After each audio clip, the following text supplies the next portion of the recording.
triplets. 16th note triplets are groupings of 6 notes played in the space of 1 quarter note.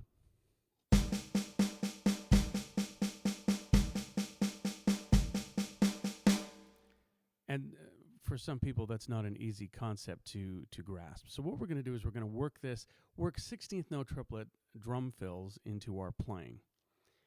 And the way I usually teach my students this, which kind of gets them to get the hang of it fairly quickly, is we start with this drum fill.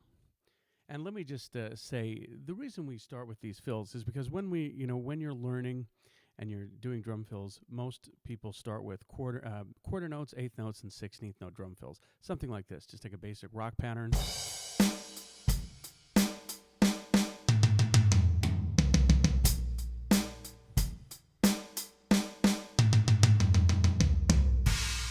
And that's great to, kind of get you going. But some of those are a little basic and you probably wouldn't use them in a lot of your playing. So we're going to look at amping up or just, getting a little bit more technical in terms of drum fills.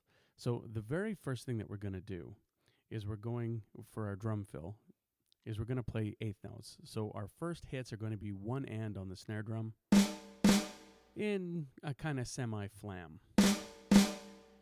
And I'm not gonna count this out, I'm just gonna play it for you so you can hear it.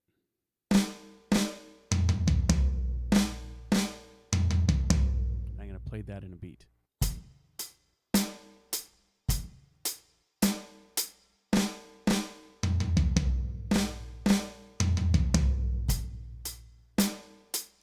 And what we have happening is as I said, we have the eighth notes on one and.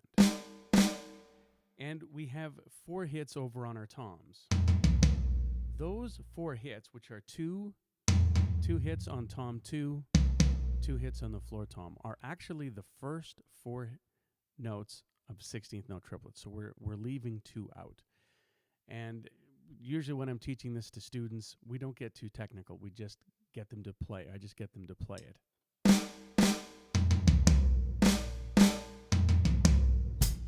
And they're usually off and running pretty quickly.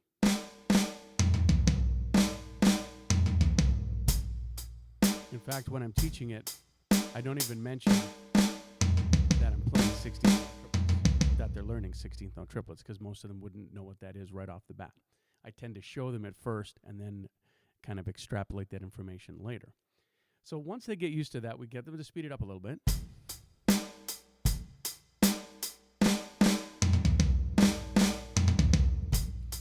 The reason for the 2 hits on the eighth notes is because that's going to regulate our speed, because it's the same speed as our hi-hat. So you don't want to do something like this.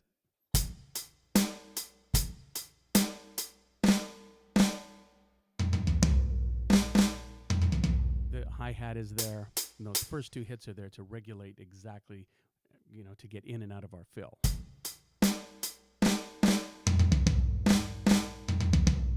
If those aren't matching up, then you've got to look at your tempo. So once they understand that fill, I say, okay, now what we're going to do is we're going to do the first part of the fill exactly the same, but the second part is going to still have the eighth notes on our snare drum, but now we're going to play on tom 1, tom 2, and the floor tom, and it's going to sound like this.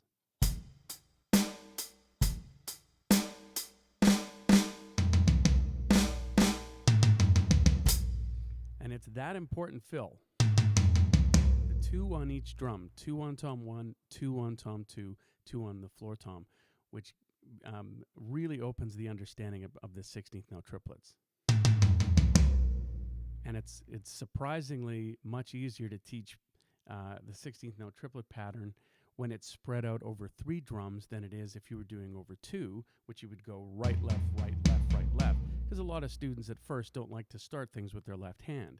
So going right, left, right, left, right, left, that they grasp this almost instantly, and then they're playing.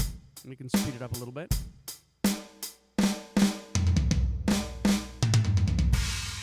We got a nice fast little fill.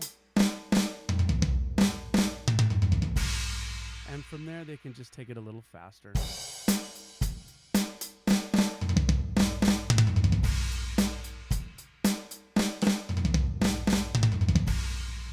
Aha, I finally caught that cymbal. Shut it up. Okay. So from there, I mean, they can experiment. Now, generally is when I show them exactly what it looks like when I write it out, or I'll show it to them. I've already written out a notation, and they can see that, boy, it looks difficult. It looks technically difficult because 16th note triplets do look a little scary at first. So then we start subdividing what we're going to do with, once they understand the notion of 6, then I'll get them to play just 6 on each strum.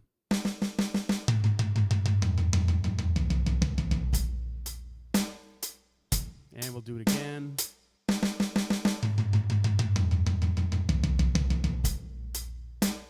And when they go to 6 to each drum, that's when it's very important to to make sure you've got the relationship between your 8th note beat and your 16th note triplets, because you no longer have the 8th notes on the ands to provide you with the tempo of the 8th notes. But generally by that point they kind of get it. Now, what we do from there is we start subdividing our hands and our feet. And we just take it very simply. We say, okay, we're going to play the first 4, just like we did over here. We're going to play them all on the snare drum. And the last 2 are going to be on the bass drum. Just like that. And then we'll say, okay, now you're going to do that. You're going to move to tom 1, tom 2, floor tom. And we get them to try that exercise. And when I say we, I mean I.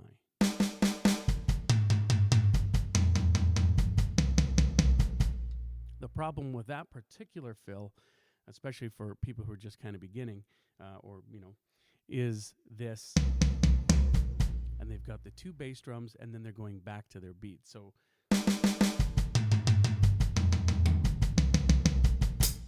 they don't usually like doing that 3 bass drums in a row. So what we say is get used to that. They can play it and practice it as their own exercise. But then I'll give them perhaps a more realistic version of that fill, and it sounds kind of nice as well. So we'll do the snare, tom 1.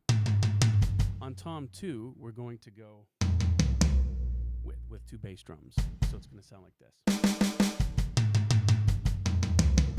And then we're going to hit 2 8th notes, maybe in a cymbal crash, which sets us up for our beat, and then we're back in.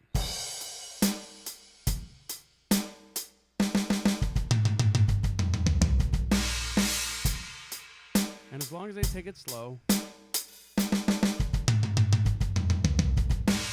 I haven't had too many people not get this.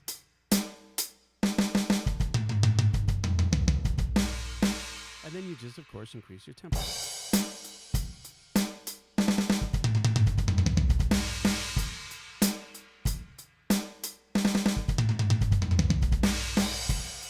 And again, faster.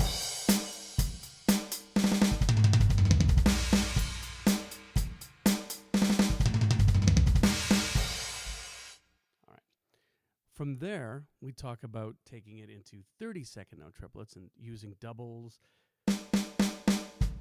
instead of singles. And that's something we're going to look at in another video, but I'm just going to give you a quick tally or a quick view of what that looks like. So we're going to start doubles, right, right, left, left, bass drum.